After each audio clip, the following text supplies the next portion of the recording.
हरे कृष्णा। तो आज टॉपिक है सुबह सुबह की उनकी दिल की बातें। हमारे सामने है तीन ऑब्जेक्ट्स, टैरो है, ये है एनर्जी ओरेकल और ये है लव मैसेजेस। सबसे पहले शुरुआत करते हैं टैरो से। जनरल कलेक्टिव रीडिंग है एंड सभी राशियों के लिए है। ठीक है, डू सब्सक्राइब जरूर कीजिए। अब करते हैं रीडिंग की शुरुआत। हम कर रहे हैं 1 बाय 1 कार्ड रीड। सुबह सुबह की अगर हम बात करें तो यहाँ पे बात आ गई है टेम्परेंस, धनु राशि की। ठीक है, आई थिंक सुबह सुबह की एनर्जी काफ़ी सही है इस पर्सन के लिए। जो भी आई थिंक मन मुटाव था इस पर्सन के मन में, वो उसने कहीं ना कहीं गंवा दिया है या फिर खो दिया है, यही कहना सही रहेगा। कई बार हम किसी चीज़ को जाने देते हैं और कई बार वो चीज़ खुद चली जाती है। मतलब मान लो कि मन में कोई गिला शिकवा नहीं, और वही बात यहाँ पे दिख रही है कि ये पर्सन काफ़ी रिलैक्स्ड है विथ यू। ठीक है, एंड हम कह सकते हैं कि भाई इस पर्सन के मन में कुछ ऐसी बातें चल रही है कि मुझे किसी बात को लेट गो करना चाहिए, मतलब जाने देना चाहिए। कई दफ़ा कुछ बातें जो होती हैं हमें गुस्सा दिलाती है या फिर हमें तकलीफ़ देती है, और जितना हम उनके बारे में सोचते हैं हम कमज़ोर पड़ते हैं। और आई थिंक ये पर्सन नहीं चाहता कि ये कमज़ोर पड़े, है ना।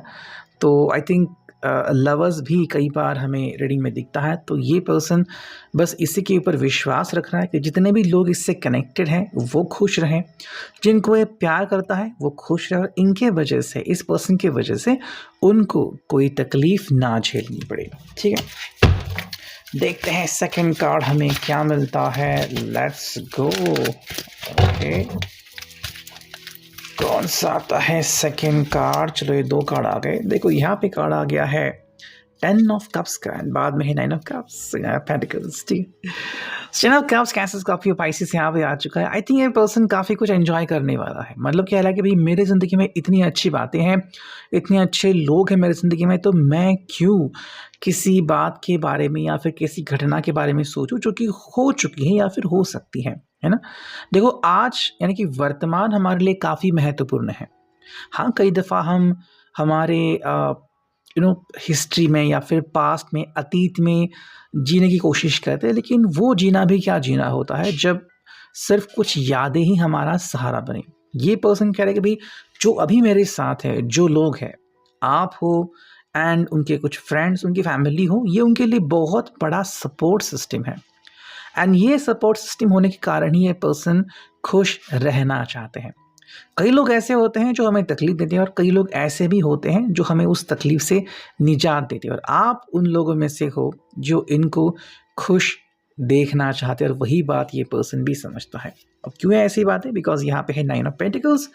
देखो ये पर्सन अपनी जो ग्राउंडिंग एनर्जी है, taurus, Virgo, Capricorn, I think taurus में जो पैशन है एंड कैप्रिकॉर्न में जो एक इच्छा है, ये उसको कंबाइन करना चाहते हैं कि भाई मुझे तो अभी अच्छी लाइफ चाहिए, मुझे तो भी सब कुछ अच्छा चाहिए मेरी ज़िंदगी में। एंड जो लोग मुझे प्यार करते हैं, लाइक आप हो गए, तो आपकी मुस्कान वो देखना चाहते हैं। अगर इन्होंने आपको ब्लॉक कर दिया हो, पॉसिबिलिटी है आपको खुद ही करके अनब्लॉक कर दे, खुद ही आपसे कम्युनिकेट कर दे, और जो भी उनके दिल में एहसास है, मे बी कुछ चुभन है, किसी ने कुछ कहा था, वो आज भी अगर दिल में कहीं ना कहीं दफन है, तो आपसे बात करना पसंद करेंगे कि अब उन्होंने इसके बारे में क्या सोचा है, कैसे वो इस चीज़ से बाहर निकल सकते हैं, या फिर बिकॉज ऑफ यू इन चीज़ से बाहर निकले हैं। नेक्स्ट हम देखते हैं और हमें क्या कार्ड मिलते हैं। हालांकि आई थिंक 3 कार्ड काफ़ी हो गए। यहाँ पे है द हर्मिट, एंड हम कह सकते हैं कि भाई इस पर्सन को एक सही रास्ता या सही गाइडेंस मिल चुका है। अगर आपके जहन में ऐसा सवाल आ गया कि कैसे सुबह सुबह इतना बदलाव कैसे, तो आई थिंक द हर्मिट ये कार्ड सब कुछ बतलाता है। देखो जो डायरेक्शन है वो हमें कहीं से भी किसी से भी मिल सकती है। मान लो आपका कोई पुराना फ़ोटो देख लिया, आपने जो इनको पुराना मैसेज किया था वो देख लिया, कहीं कोई किताब पढ़ ली, कहीं कोई मूवी देख ली, कहीं से भी हमें एक सपोर्ट सिस्टम मिल सकता है। कहीं पे वेब सर्फिंग कर लिया, वहाँ पे कोई बहुत ही अच्छे हीरोइक टाइप एक व्यक्ति के बारे में सोचा, एंड उनको लगा कि अभी मैं क्या कर रहा हूँ। देखो ज़िंदगी में क्षणों का महत्व बहुत होता है। हर क्षण, हर मोमेंट बहुत महत्वपूर्ण होता है।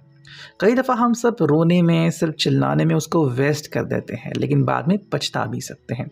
और ये पर्सन इस बात को फ़िलहाल बखूबी जानता है कि एक-एक मोमेंट इसके लिए कितना मैटर करता है, और इसलिए ये पर्सन जो है वो आपका साथ किसी भी हालत में नहीं छोड़ना चाहता, बिकॉज़ आप उसके लिए बहुत अमूल्य है।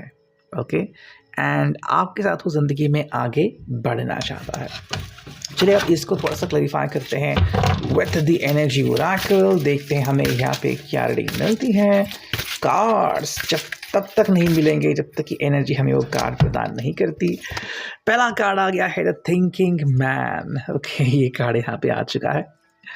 हम कह सकते हैं कि ये पर्सन सोच रहा है, या फिर इस पर्सन ने काफ़ी कुछ सोच लिया है कि जो उसकी पहली सोच थी, मतलब जैसे कि आप अगर आपने इस वकील की बातें अगर टॉपिक देख लिया होगा, या फिर रात के वक्त की बातें देख लिया होगा, तो आपने ये समझ लिया होगा कि कल जब उसकी एनर्जी थी वो काफ़ी अलग थी, फिलहाल जो एनर्जी काफ़ी अलग है। मतलब ये पर्सन सोच रहा है कि जो गुस्सा था क्या वो जायज़ था, जो तकलीफ़ में वो थे क्या किसी बात से परेशान थे इसलिए थे, या फिर जानबूझ के खुद को तकलीफ़ में धकेल रहे थे। कई दफ़ा होता है ना कि किसी कारण हमारे ऊपर कोई गुस्सा होता है, या फिर हमारे किसी अपनों के ऊपर कोई हल्ला करता है, तो हम खुद बेचैन हो जाते हैं। मे बी अगर किसी ने आपको कुछ कहा भी होगा तो भी ये बेचैन हो सकते हैं, और इसीलिए पर्सन अभी सोच रहा है, और सोच के वो सही नतीजे पे पहुंचने की कोशिश कर रहा है कि जो सही है उसे उसी का चुनाव करना है। कई दफ़ा चीज़ें हमें सही लगती हैं बट वो सही होती नहीं, एंड बाद में हमें लगता है कि मैंने तो गलत चुनाव कर लिया। ये पर्सन ऐसी गलती नहीं करना चाहता। सेकंड कार्ड जो मिला है यहाँ पे वो है डोर टू वैल्यू। ये एक्चुअली समझने की कोशिश कर रहा है कि मेरे लिए आज कितना इम्पोर्टेंट है। मे बी आपने शायद कल कोशिश की होगी, अगर आज आप कोशिश करते हो और आपकी ये जो हालत है ये वो समझते कि आप कितनी दिल लगा के, मन लगा के कोशिश कर रहे हैं, और आपके लिए कितना मतलब एक बेचैनी भरा माहौल हो सकता है कि आप इनसे कांटेक्ट नहीं कर पा रहे हैं, या फिर कब ये कांटेक्ट करेंगे। तो आई थिंक ये पर्सन इस चीज़ को समझ रहा है, इसकी वैल्यू समझ रहा है कि चीज़ें जो है या फिर हालात जो है वो सेकेंड्स में बदल जाते हैं। तो हालात के ऊपर कभी कभी हमारा काबू नहीं रहता, बट उसके बाद हम खुद को कैसे संवारते हैं ये काफ़ी इम्पोर्टेंट हो जाता है, और आई थिंक यही लेसन है आज के लिए इस पर्सन का। बाकी अगर हम करते हैं लव मैसेजेस, तो यह आ गया है पहला मैसेज जो कि है nothing makes me happier than holding your hands. ये आपसे मिलने को बेकाबू है, आपसे मिलना चाहता है, और शायद सॉरी भी कह सकता है कि उन्होंने आपके साथ जिस तरह से वो पेश आ गया, फिर जिस तरह से आपका सपोर्ट नहीं किया था, अब उनको थोड़ा सा पछतावा हो रहा है। नेक्स्ट अगर हम कार्ड देखें यहाँ पे वो है holding your hand while watching the movie is just awesome. आपके साथ अब कुछ समय क्वालिटी टाइम बिताना चाहते हैं, और चाहते हैं कि भाई अब आप दोनों मिले एंड वो काफ़ी सारी गपशप करें और आपसे दिल भर की बातें करें। सो ये था अभी का रीडिंग।